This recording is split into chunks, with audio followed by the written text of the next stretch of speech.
Ms. Come here. Yeah, she will be able to come on spot. It's a General for the Department of International Relations, Zane Dango, and the Director General for the Department of Trade, Industry and Competition. They blame the right-wingers, Solidarity, AfriForum. Do we blame the left-wingers, EFF, MKP? Townships in the villages, in simple terms, what this means. Last but not least, to please America, but that is the only way you can save this whole thing. How do you... Thank you, Minister.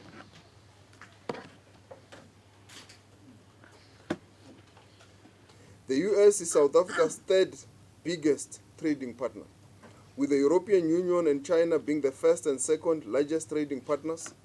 The US accounts for 7.5% of our global exports. Thus, we will continue to engage the US with a view to conclude a deal that advances the interests of both countries. South Africa seeks to conclude deals that promote value addition and industrialization, rather than extractive relations that deprive the country of the ability to beneficiate our mineral wealth by mimicking extractive colonial-era trade relations. Come from us possibly, obviously losing the US market.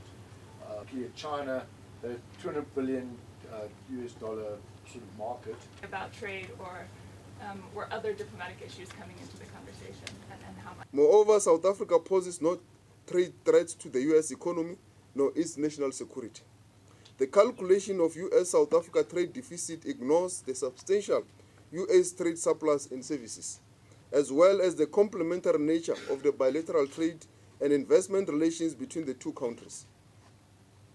South African exports do not compete with US producers and do not pose a threat to US industry. On the contrary, our exports are crucial inputs that support America's own industrial base. As in terms of township businesses that were getting At the end of that. The diversification of markets that will be required following the introduction of additional tariffs on South African goods may require exporters to coordinate their activities in relation to developing joint infrastructure for exports, sharing of market information, and coordination of activities to achieve economies of scale and efficiencies that enable them to be competitive. These activities may contravene the provisions of the Competition Act.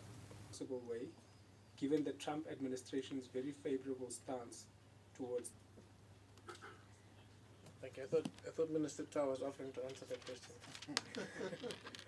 No, I think we are talking about the livelihoods and jobs of people that are at stake. So that's why we're focused on the ball, on the negotiations, on the framework, and we did not want to focus on the speculations, whether it's because of BEE or affirmative action or any other politics that has not been brought to the negotiation table. So we focus on what we have presented to the US government, and we believe we're dealing with that